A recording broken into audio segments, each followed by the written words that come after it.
प्यारे दोस्तों, ये कहानी रामेश्वरपुर नामक जंगल की है, जहाँ पर अनेक प्रकार के पक्षी रहते थे। उसी जंगल में कालू कौवे की टमाटर की शरबत की दुकान थी। कालू कौवे का वे शरबत सभी पक्षियों को बहुत ज्यादा पसंद आता था, जिसके कारण कालू कौवे की दुकान पर हमेशा भीड़ लगी रहती थी। सभी पक्षी उस कालू कौवे की टमाटर के शरबत के दीवाने थे। दूर दूर तक पक्षी कालू कौवे की उस टमाटर के शरबत के बारे में बातें किया करते थे।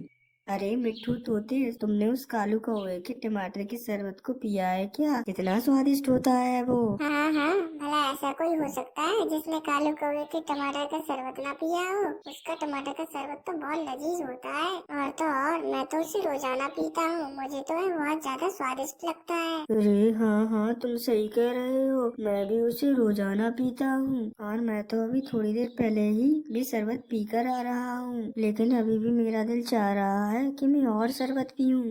अच्छा, ऐसा है तो चलो हम दोनों अभी चलते हैं उस कालू कौवे के पास। अभी चलकर शरबत पीते हैं। बस ऐसे ही उस कालू कौवे के टमाटर का शरबत पूरे जंगल में बहुत ज्यादा मशहूर था। रोजाना वे कालू कौवे के टमाटर का धंधा बहुत अच्छा चलता था, जिसके कारण वे कालू कौवा बहुत ज्यादा खुश था। फिर एक दिन वह दरख्त पे बैठा कबूतर सोच रहा होता है। अरे, ये कालू कौवे के टमाटर का धंधा तो बहुत ही अच्छा चल रहा है। इतनी भीड़ होती है इसके दुकान पर, इतना फायदा होता होगा इसका। मैं भी अब यही सोच रहा हूँ, क्यों ना मैं एक टमाटर के शरबत की दुकान खोल लूँ। लेकिन जंगल के सभी पक्षियों को कालू कौवे के हाथ के टमाटर का शरबत पसंद है। अगर मैं बनाऊंगा तो मेरे हाथ में वैसा जायका नहीं आएगा। ना जाने ये कालू कौवा इस शरबत को इतना स्वादिष्ट कैसे बना लेता है। अब मैं एक काम करता हूँ, रात में जब ये कालू कौवा अपने घोंसले के बाहर शरबत बना रहा होगा तो मैं छुप कर देखूंगा आखिरकार ये किस तरह से शरबत को बनाता है। फिर मैं भी उसी तरह से शरबत बनाऊंगा और फिर मेरा भी बहुत ज्यादा मुनाफा होगा। फिर रात होते ही कालू कौवा अपने घोंसले के बाहर दरख्त के नीचे शरबत बनाने के लिए बैठा होता है। वहीं पास ही झाड़ी में बे कबूतर उस कालू कौवे को छुप कर देख रहा होता है। बे कबूतर देखता है कि बे कालू कौवे ने एक बुलबुल के बच्चे को पकड़ा हुआ होता है और वे कालू कौवा उस बुलबुल के बच्चे को मारकर अपने उस टमाटर के अंदर डाल देता है। ये सब देखकर तो बे कबूतर हैरान रह जाता है। अरे अरे, ये क्या? ये कालू कौवा तो बहुत ही ज्यादा बुरा है। ये अपना शरबत इस तरह से बनाता है, तभी तो इसका शरबत इतना स्वादिष्ट होता है। ना जाने इसने आज तक कितने बेचारे पक्षियों को मार डाला होगा। अब कुछ भी कर कर मुझे इसको सबक सिखाना ही पड़ेगा, नहीं तो ये इसी तरह सभी पक्षियों के बच्चे को मारता रहेगा। अरे वाह वाह वाह, मुझे रोज इसी तरह से पक्षियों के बच्चे मिलते रहे तो मैं उन्हें मारकर अपना मजेदार सा शरबत बना सकूं, क्योंकि इन पक्षियों के बच्चों के खून में बहुत ही ज्यादा स्वाद होता है। इसीलिए तो सारे के सारे पक्षी मेरे इस शरबत के दीवाने हो गए हैं।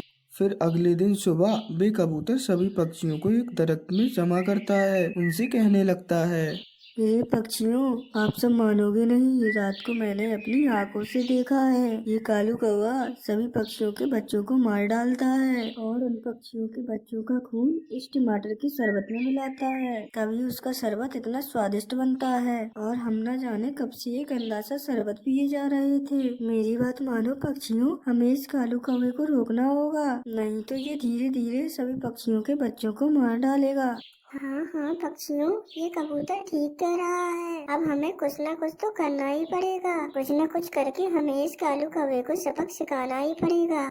फिर क्या था, वे सारे पक्षी आपस में मिलकर एक योजना बनाते हैं। रात होते ही वे सारे पक्षी कालू कौवे के आने के पहले ही उस दरख्त के नीचे पहुंच जाते हैं, जहां पर वे कालू कौवा पक्षियों के बच्चों को बांध कर रखता था। उस कालू कौवे ने चिड़िया के बच्चे को उस दरख्त में बांध रखा था। वे पक्षी उस चिड़िया के बच्चों को आजाद कर देते हैं और उसकी जगह वहाँ पर उस कालू कौवे के बच्चे को बांध रखते हैं। और फिर वे सारे के सारे पक्षी झाड़ियों में जाकर छुप जाते हैं। थोड़ी देर में कालू कौवा आता है। कालू कौवा अंधेरे में बिना देखे ही अपने बच्चे को मार देता है और उसे टमाटर में डाल देता है। ये सब हो जाने के बाद सभी पक्षी कालू कौवे के पास आते हैं और उसे सब बताने लगते हैं।